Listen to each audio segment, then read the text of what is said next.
Hey paisanos, it's the Super Bucket Super Show. If you've ever felt useless on this counterclockwise spinning globe, remember that this guy exists. Straight out of the gate, this short is a primary example of the absolute utter brain rot that awaits each and every single citizen of YouTube when they open it up, I swear to God. Sometimes I wake up in the morning and I'm feeling pretty down and out about certain aspects of my livelihood as a human being, only to remember that there are some people who legitimately post static meme images on a short form section of a worldwide video platform. I mean, dude, take that shit to like the depths of Reddit, iFunny, hell, even Facebook. If I'm gonna look at a meme, I might as well do it by my own volition by booting up Instagram at 3 o'clock in the morning and watching some kid get run over by an 18-wheeler while Kevin MacLeod music plays in the background. As you see here, I have drawn an accurate representation of what this looks like. This is the day I made Leonardo da Vinci cry. This is the first of some other short form videos that bank on a little term called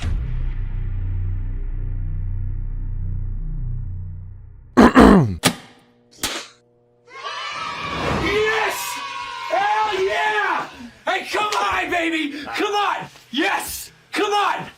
This term is used to describe the insatiable human beings that tend to bake off of audiences who are more than gullible to click on anything with a red arrow attached to it. Let's go ahead and see what YouTube looks like without somebody signed in. Do you see what I mean? We will get back to this. Before we start roasting every individual on shorts, despite them doing far better than I am, we first need to talk about the elephant in the room, the content farming issue on YouTube. Now, first off, I'd like to give you a timestamp because I know that most of you came here because of that title, and I know you hate it when the YouTuber doesn't just get to the fucking point and decides to spend half your lifespan plugging their merch and Patreon. And if I ever get big on YouTube, this is really gonna bite me in the ass. Let's delve deeper into the abyss of lazy content farming. Like, picture this, you're innocently scrolling through your YouTube homepage and you're like hoping for some quality entertainment. And what do you see? Thumbnails adorned. Like, I'm talking adorned, with red arrows pointing at something that probably isn't even worth your time. I swear, like, there's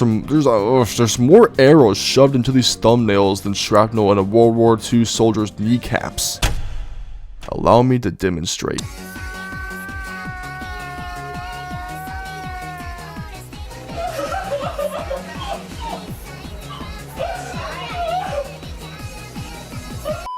Dude, seriously, like, come on, man. Are we really supposed to believe that every single video on this dying platform has a hidden secret revealed by a poorly drawn red arrow? Seriously, let me show you how easy this is to do. Hello, ladies and gentlemen. Today I'm going to teach you how to make some lazy thumbnails. Okay, paisanos, first off, drag that background image right on in there, then slap a blur on that background. This will make your already smooth-brained audience increasingly more oblivious to how truly awful your content is. Now, let's throw some form of currency in there. Let's do, you know what, all the kids really like V-Bucks these days, so now that you have their money grubbing attention, add that beautiful drop shadow and maybe an outline. And okay, I've lost my patience, class dismissed. It's like a secret society of subpar content creators trying to outdo each other with the clickbait tactics. Like, I genuinely cannot grasp the concept of how some people can be so genuinely disassociated with their brain waves that they fall for such simple trickery. Someone could make a falsified, non-satirical clickbait video about aliens building the pyramids using only spaghetti and glue, and yet somehow, somehow, they will still manage to get every single 7-year-old, both in and out of the US border, to click on it. It's become a race to the bottom, a battle of who can basically create the most eye-catching, mind-numbing thumbnail. Like, forget about quality content, it's all about the flashy graphics and misleading promises. Like a 10 out of 10 model girlfriend. And don't even get me started on the YouTube Shorts algorithm. It is like a breathing ground for the laziest, most uninspired content out there. Let's go ahead and watch a content farming short right now. There has to be a Darwin Award for me and everyone watching this video for actively sitting through this pile of absolute utter brain rot. But here's the real kicker that slaps the hard-working content creators in the face. Despite the lack of effort, these shorts are raking in views like it's nobody's business. And why? Because the algorithm is hooked on mindless clicks, and viewers are pretty much falling into the trap. Underdogs that actually take the time to edit their videos to a T usually get banished to the land down under, like the government's building from Jordan Peele's us. This eventually leads to most good shorts and good content being carted away, and discouraging small YouTubers such as yours truly to start questioning if content creation is truly worth the blood, sweat, and carpal tunnel. Remember the homepage without a signed in account?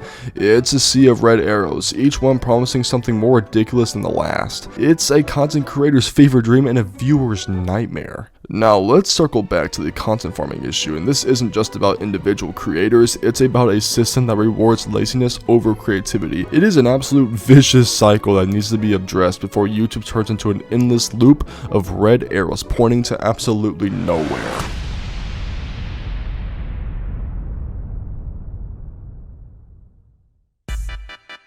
Now, let's delve into the perplexing world of YouTube Shorts creators who seem to have mastered the art of making money while putting in minimal effort.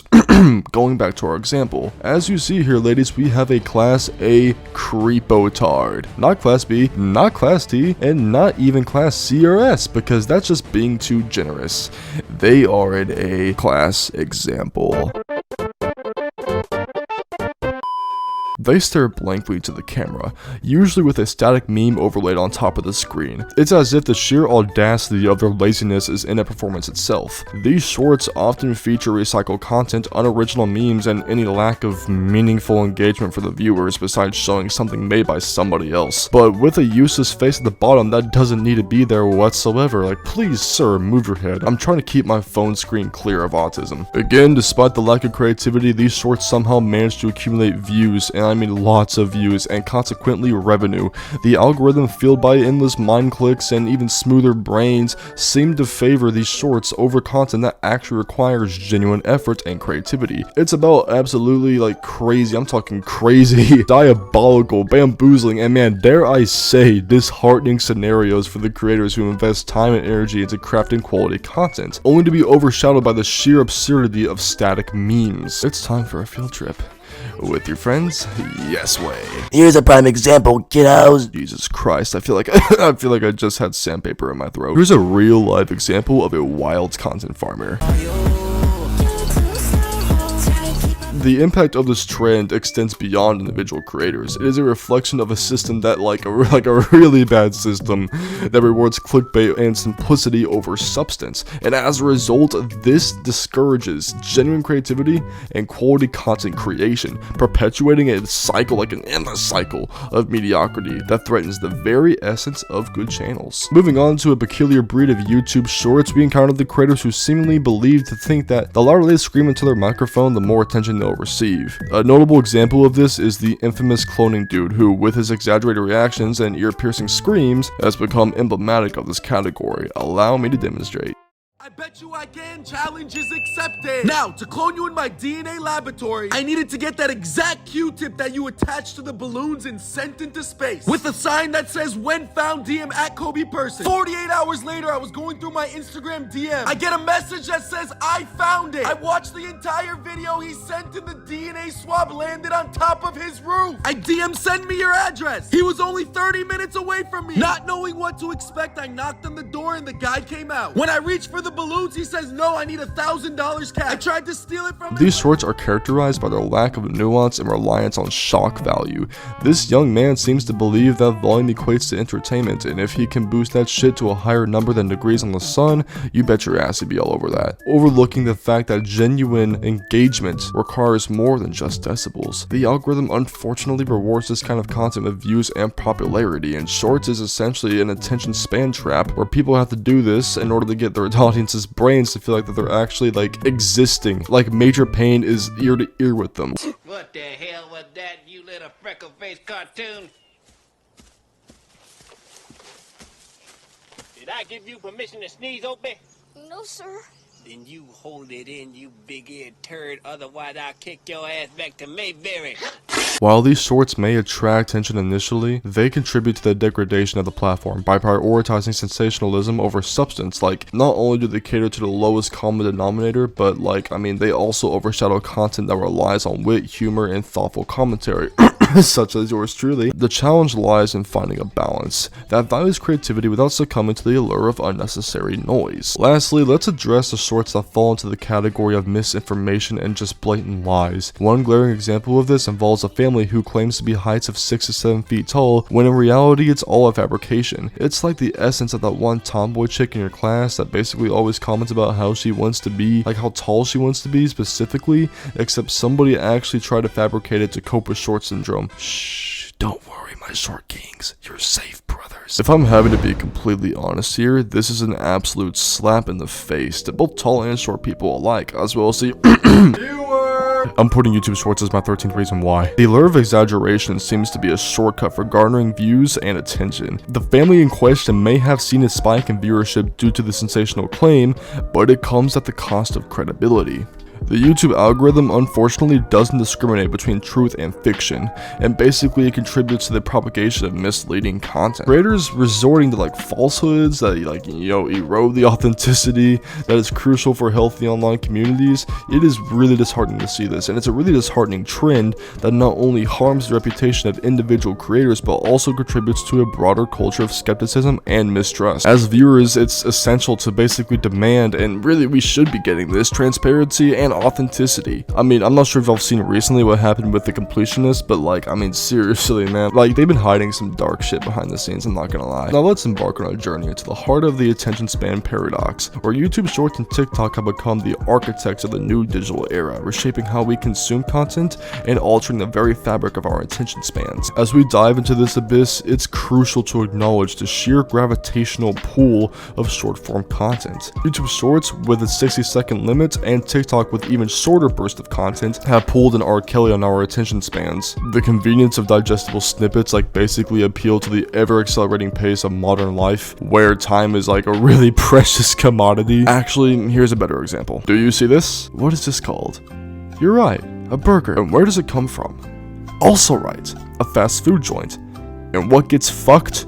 You're right, your heart. And what is this similar to? However, what appears to be a convenient solution has given rise to an unintended consequence, the erosion of our attention spans. Let's consult some real data to illuminate the extent of the shift. According to a study conducted by me. Let's consult some real data to illuminate the extent of the shift. According to a study conducted by me, Dr. Ducky Professor, I can still hear them.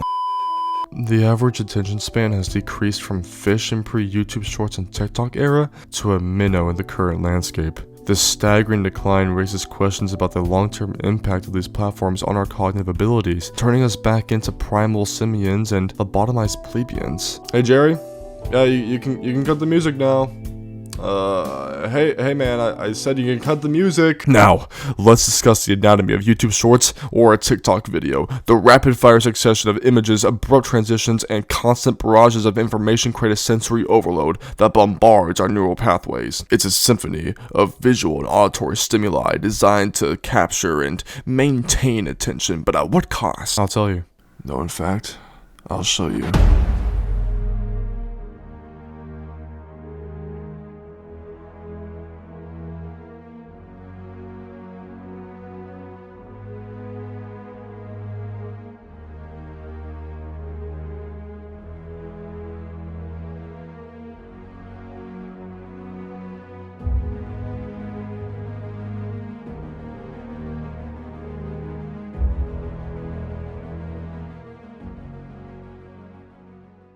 The brain, a magnificent organ capable of profound depths and thoughts, finds itself ensnared in a perpetual loop of short-lived stimuli. This constant flickering from one snippet to another induces a state of continuous partial attention, leaving little room for sustained focus or contemplation. It's as if our brains have become prisoners of a digital carnival, jumping from one attraction to the next without ever settling. Now let me just go ahead and turn out that dramatic music. I'm never ever handing my aux cord to my assistant ever again. Now let's talk about the impact on content creators. The algorithmic preference for short form content has created a trap that's worse than that really dumb plot device in Yakuza 4. Examples being sensationalism, clickbait, and visual theatrics. Creators creators are compelled to condense their narratives into pizza roll sized chunks, which isn't really a bad thing for those that pull it off well, but then you have those creators that waste their time by putting it into multiple parts instead of just making a whole thing called a video. Sometimes, not all the time, but with the very specific examples that we had. These shorts can compromise the integrity of storytelling and intellectual engagement. Here, I even wrote an equation for this. Hello peeps and creeps, welcome back to my garbage painting app where I show you the mathematical intricacies of what happens when you add these variables together. Screaming into your microphone plus content farming equals reducing the art of content creation for a race for fleeting attention. But what about the creators who dare defy this norm and invest in long form content? Unfortunately, and you can look at my Batman Arkham videos view count for this, the algorithm's bias towards shorter videos often relegates their work to the shadows, perpetuating a cycle where quality struggles to emerge from the noise of short-lived spectacles. As we navigate this sea of YouTube shorts and TikTok trends, it becomes very evident that the quest for attention has become like this game of diminishing returns. Viewers are conditioned to basically seek the next dopamine hit like a drug in the form of a catchy thumbnail, a sudden burst of humor, or a visual spectacle, and the result? A generation habituated to scrolling, swiping, and clicking, and unable to linger on the profound or savor the intricate. In conclusion, man, like, if I had to wrap up all my thoughts here, the rise of YouTube shorts and TikTok has ushered in like a really weird new era where attention is just the currency, and the market is flooded with ephemeral stimuli. As content creators grapple with the demands of the algorithm, viewers tend to find themselves caught in a paradox where the very platforms designed for entertainment may be contributing to an atrophy of our attention spans. The challenge lies ahead in finding a delicate balance where the short-form content can coexist with longer and more thoughtful creations, fostering an environment that values both intimacy and depth.